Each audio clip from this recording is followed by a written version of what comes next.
Hello, my name is Sebastian Stodolak, and today we're gonna look through Bastiat's eye at the world of politics, but not only, of course, with a very special guest, an economist and a theorist of anarcho-capitalism, Mr. David Friedman.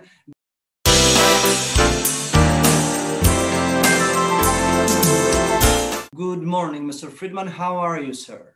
I am fine. Let's start with politics. The US presidential election is just around the corner. When Donald Trump won his presidency, some old school supply-siders were saying he's gonna be the next Ronald Reagan or even better. So, according to your opinion, was he? No. Why? No. Donald Trump, I guess the best thing I can say about him is he's not Hillary Clinton. But if you look at his policies, he has greatly increased government expenditure, increased the debt.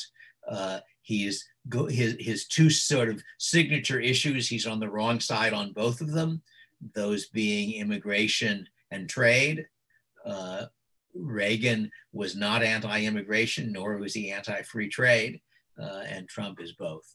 No, Trump is a demagogue. He's a talented demagogue. I think it was a great mistake for everybody to assume he was stupid because, you know, he's stupid like a fox. He won the election. He got nominated, which nobody thought he would do, and then he got elected. So okay, I think he's good at what he's doing, but unfortunately what he's doing is not running the country. It's getting attention and getting people to vote for him. Okay, so he's no Ronald Reagan, no, but maybe he's better than Barack Obama was as a president. What do you think? That's a low standard. In some ways better, some ways worse. I think in general, his judicial appointments are pretty good and are probably better than those of the Democrats would have been. And he's done some deregulation, or at least reduction of regulation, which is good. But on the other hand, I don't think he is consistently, and he hasn't started any wars, which is something you can't say about too many of the other presidents, unfortunately. But you know, so I wouldn't say he's unmitigatedly bad. He's an unattractive person. As I say, he's a demagogue. He doesn't much care whether what he says is true. And his actual policies are a mix of bad and not so bad. And I think at this point, the best outcome we can hope for is gridlock. That if Biden wins the election, I hope the Republicans keep the Senate, at which point that will limit how much damage Biden can do. And if Trump wins the election, I hope the Democrats keep the House, because that will limit the amount of damage that he can do. But I think that's the best. My very favorite outcome, which unfortunately is a very unlikely one, is that it turns out in the state of Arkansas, the Democratic senatorial candidate dropped out, with the result that it is a two-way race between a libertarian and the Republican. And the libertarian is quite an attractive character and is in favor of most of the right things. And it is conceivable, though very unlikely, that he could win. Probably, 100 to 1 bet kind of thing.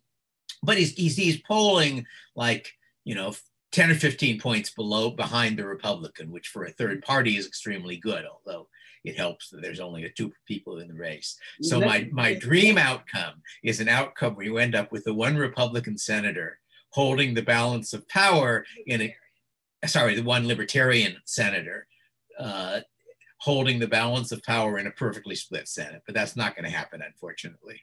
Let me defend his economic accomplishments. Even The Economist magazine did a short review of Trump's economic record and admitted that indeed the economy under Trump was doing pretty well.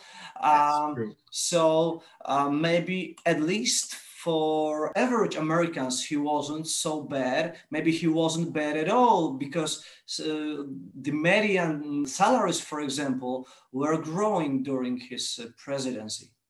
Yeah, I think that it is a mistake to give too much credit to whoever is the current president for what happens, good or bad, in the economy. That the economy was recovering from what had been a fairly serious recession. Trump did not prevent that recovery, but I don't think he can claim a lot of credit for it. But no, I would have said that if the COVID had not hit, the economy would have been in good shape. Trump would have gotten reelected almost certainly. But unfortunately, the pandemic did happen. I don't think that Trump did a particularly bad job on the pandemic. He didn't do a particularly good job, but I don't think he did worse than other politicians in other countries, though of course his critics, his opponents want to blame him for everything. But on the other hand, I think voters not unreasonably use the sort of proxy, if things are going well, then we vote for the incumbent, and if things are going badly, we vote against him. Given how hard it is for the average voter to figure out what is whose fault, right? It's a very poor rule, but it's not surprising that people have a tendency to use that rule, because otherwise the problem the other way is that things are going badly and the politician as well. We're only investing for the future. We're suffering now so we can get benefits in the future. That's what Stalin claimed for 20 years or so. We called Trump a demagogue. So yeah. I guess that you judge his style, his personal style, rather poorly, right? I would say that most politicians are demagogues, but he's a more obvious demagogue, a less subtle demagogue. But yeah, no, I don't like his personal style, but I would say, now I have to say that Obama's personal style was pretty good. Obama was pleasant to listen to, but I don't think he did a very good job of being president. That politicians vary in sort of how smooth they are, as it were. And Trump has deliberately sort of presented himself as a disruptor. But no, I think that if you compare what he says to what's really happening, it's not as bad as the media make out, because the media mostly hate him, but it's still not very good. So his bad behavior was rather a deliberate strategy? I think much of it, yes. That's something people disagree about, that some people think, certainly in the early stages before he won, a lot of people thought this is just a sort of a stupid guy with a thin skin. But then what he was doing worked. And that's, I think I had a blog post at some point, Stupid Like a Fox, about that. So no, I don't think he is stupid. I think he is probably pretty clever about how to get votes, but unfortunately for him, the pandemic came. There was not much he could do about it.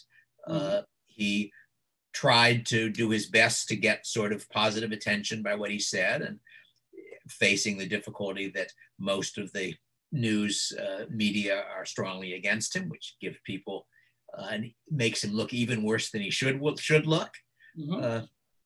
The latest, as you may know, the latest story, which probably is true, though I'm not sure it's true, is that Biden's son apparently got very careless with a laptop full of email, and the Trump people got a hold of a copy of its contents and have been publicizing it.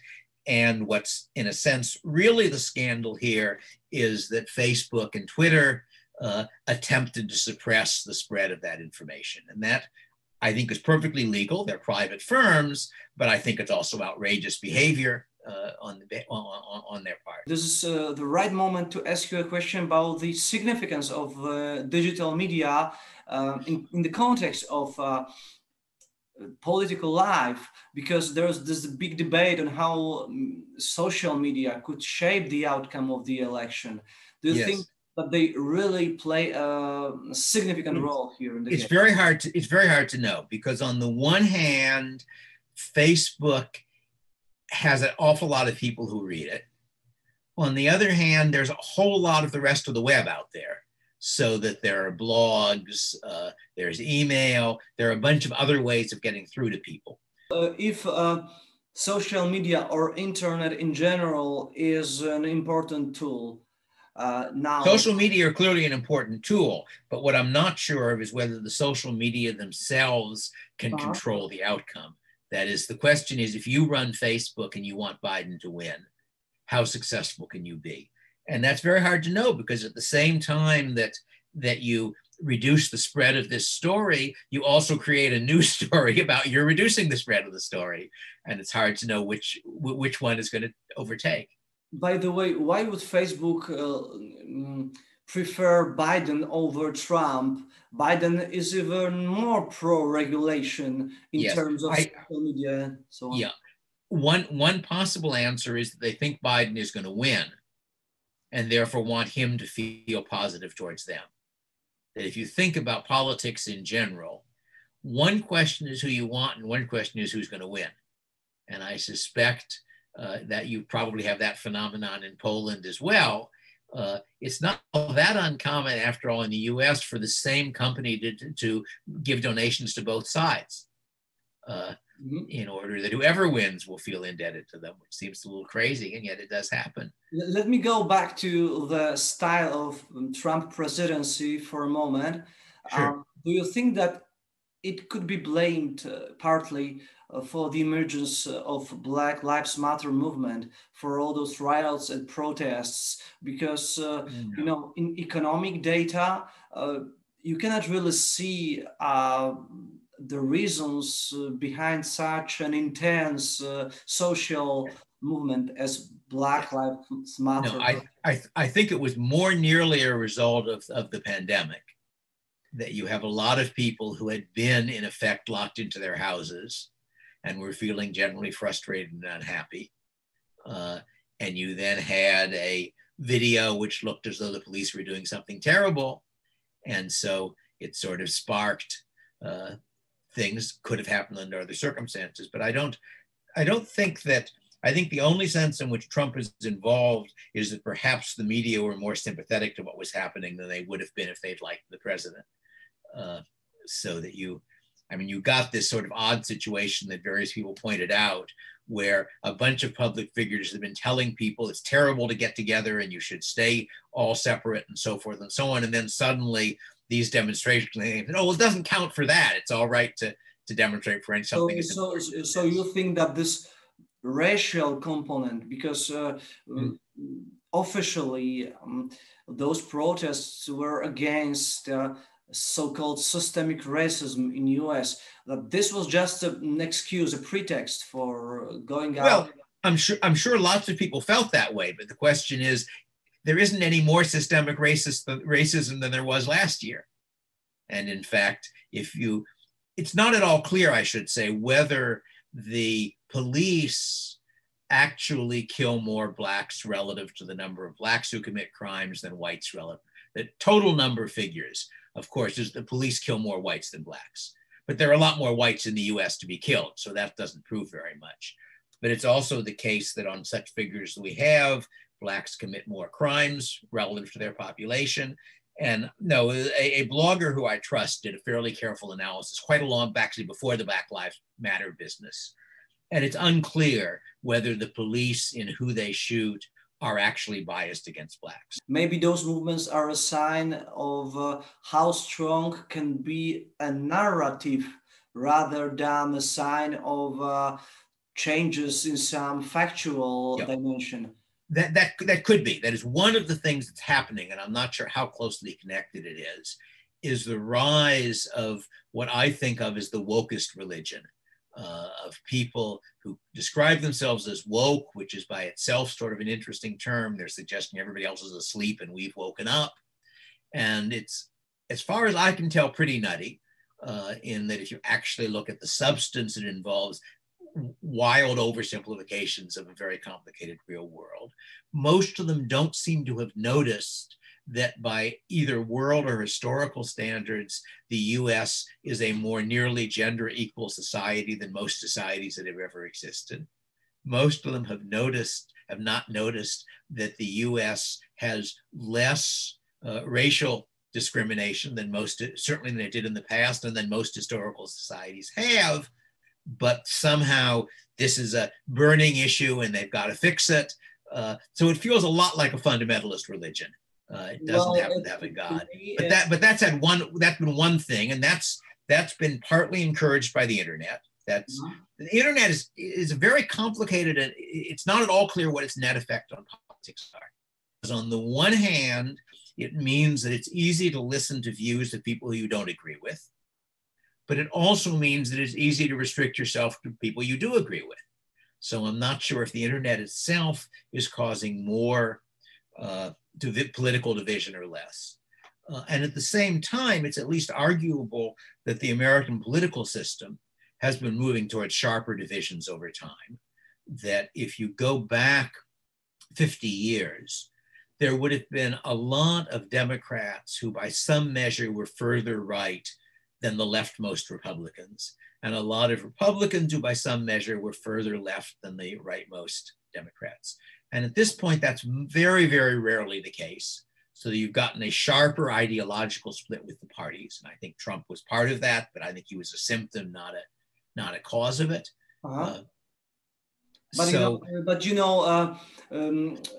Some say that the ideology is to blame, that there was a kind of a cumulative process of building up leftist ideology via, for example, academia in US. So maybe... Well, that's true. That is, it's true that in the US, academia is very heavily biased to the left. It's been true for quite a long time that it's interesting, when I was an undergraduate at Harvard, and that would have been in the early 60s, and a conservative libertarian got nominated by the Republicans, Barry Goldwater, ended up losing by a lot of votes. And the student newspaper polled the Harvard students, and about 19% of the students supported Goldwater. And I was surprised the number was that high. I would have said there were about 8 students at Harvard who supported Goldwater, and I knew all of them. Because in general, if you held conservative views or libertarian views, though that distinction wasn't as clear then, you mostly didn't talk about them. And it was true then. I won't go into stories, but I have various stories about conversations as an undergraduate. It was clear that even then, the kind of people who dominated things at Harvard just took it for granted that there was no argument on the other side, that they hadn't heard the arguments on the other side on anything. And I think that's still true. It's more true now that when I was looking at colleges with my 2 kids at various points, and my daughter who went to Oberlin and then transferred to Chicago, and Oberlin was an ideological monoculture. And if you didn't agree with the orthodoxy, which was a pretty far left orthodoxy, you were either stupid or evil. And the result of that situation is that the only people who visibly disagree are the ones who enjoy fighting. Yeah. And that then reinforces the impression that. But let me ask you another question, also related to the possible outcome of the election, because there are 2 important aspects of the election that could have an impact on my country, in Poland. Yes. First, under Biden, the US could change foreign policy, and also US could, for example, rejoin Paris Agreement on climate change. So yes, maybe let's focus on the latter. Sure. Will that happen? Because the Paris Agreement on climate change has no force. It does not actually have enforcement mechanisms.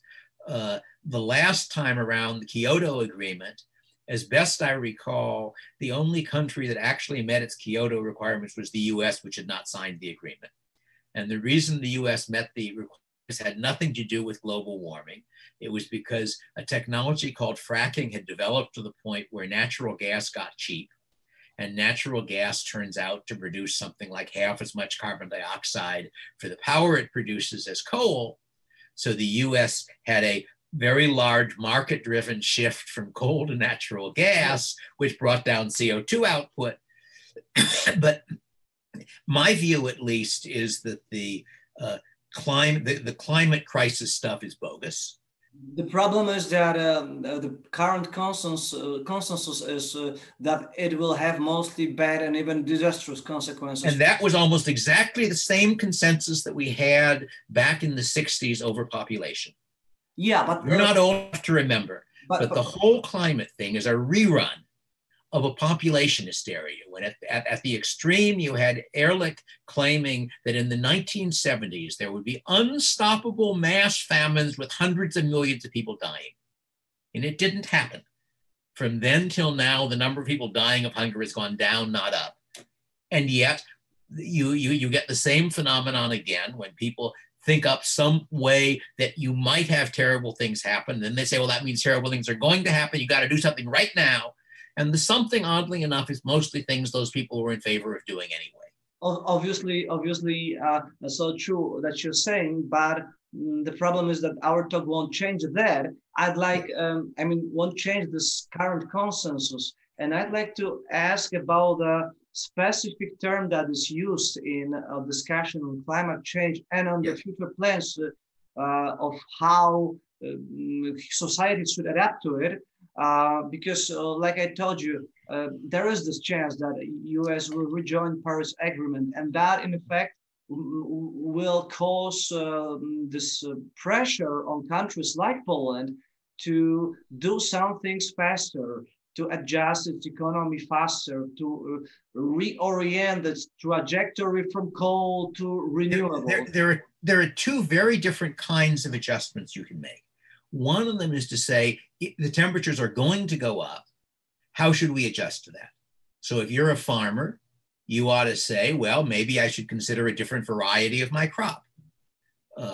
If you think that there are going to be effects on water supply, which is not at all clear, the IPCC fourth report said that climate change was causing droughts, and the fifth report said, oops, we were wrong, they aren't causing droughts. But if you think that's going to happen, you might put in more irrigation for your crops. If you think sea levels are going to go up and you have a low-lying coast, which I don't think Poland has, but some other countries do, you might want to build dikes, as the Dutch did hundreds of years ago. So that kind of adaptation makes perfect sense. Mm-hmm. The other thing you can try to do is to try to do things to slow climate change. And that— This is what they are trying to do. I know, but if you think about it for a minute, you realize that for any individual country, that effect is tiny, right? The governor of my state of California talks at great length about how we have to cut down our CO2 in order that we won't have forest fires. Now, that probably isn't the reason we had forest fires, but putting that aside, the state of California has a GNP which is about 2% of the world GNP. If we take that as a rough measure of CO2 output, that means that if the state of California cuts its CO2 output in half, which would be a very drastic reduction, that the result of that would be to reduce world CO2 by 1%. Well, in a century, that might result in world temperatures being 1/100 of a degree lower, something on that order. So that it's just crazy for any one country to do it. And the reason it's getting done is that the countries that do it, the government thinks they can get other things they want to do, or they think it's a popular hysteria and they've got to play up to it. All of it is great. If you look, Germany is sort of the striking case, because what does Germany do? It simultaneously says we need to shift to non-CO2, and it shuts down its nuclear reactors. But nuclear reactors may or may not be a good idea. They're expensive to build. But the nuclear reactor is the one real substitute for coal, because unlike solar and wind, it produces power when you want it, not when the sun is shining or the wind is blowing. But, and so let me interrupt you here for a while, yes. Because trying to slow down global warming is not the only argument for all this transformation that is supposedly about to happen. Yes. There is this other argument that we need to have so-called sustainable development. So in the presumption is that this thing that's been going on for 200 years, it was not sustainable at all, and we need to somehow fundamentally revolutionize it. But I know sustainability has been nonsense from the beginning. That if you take it literally, sustainability means that you can keep doing what you're doing forever. But of course, that would mean you never mine any coal at all, because whatever rate of coal you're mining, if you do it for 1 million years, you'll run out. It means you would never mine any iron ore, because you can't do that forever. And that's not the way the world actually works. If it's really true that we start running out of things, what's going to happen if we start running out of coal is the price of coal will go up. As the price of coal goes up, companies will find it in their interest to shift to natural gas, as already happened when the price of natural gas went down, or to shift to nuclear, or people will insulate their houses because heating is more expensive. That the way economies really adjust to running out of things is through the price system. But then governments don't like that. The governments say, no, we've got to take control. And then they do stupid things, as I think Germany has illustrated on a very, very large scale. And you know, they say we've got to use biofuels, so then you cut down forests. I mean, you don't want to cut down forests. That's an evil thing to do. And I think sort of planning by rhetoric is not really a very sensible strategy for any country. Mm-hmm. So I would say the only reason that Poland should do any of this stuff is if other countries will pay them to do it. You're not only anarcho-capitalist and economist and also physicist, but a son of one of the most famous economists in the history of 20th century, and the economist that has a special meaning for Poland because he inspired to a great degree our transformation from socialism to capitalism. So if you were to say, when you look at the world 2020, would your father approve of what's going on in the Western governmental pandemic reaction to the crisis? I mean, massive stimulus package to save economies financed by central banks, all those formal lockdowns. My guess is not, but he's not here to answer the question. I doubt that he would approve of very much of what's going on in terms of the treatment of the pandemic, but I can't really speak for him, I'm afraid. But you can speak for yourself in terms of the election again, and maybe that could be a final question. Yes. Will you go to the election? Will you vote? I will probably send in a mail-in ballot. I will certainly not vote for either Biden or Trump. I should say my vote in the presidential election has no effect at all, because the US has got a election system in which what matters is who gets a majority of each state. California is a very heavily Democratic state. So any election in which California is close to going Republican, they don't need the votes for California because they've got all 49 other states, at least 48 of them. So in that sense, my vote for president has no effect. And I regard voting as basically a symbolic act. So I will probably vote for the Libertarian candidate, or else I won't vote at all for president. Thank you very much, Professor, for your time, and have a nice day, because I am finishing my day and you are just starting it. Very good. Thank you. Bye-bye. Thank you.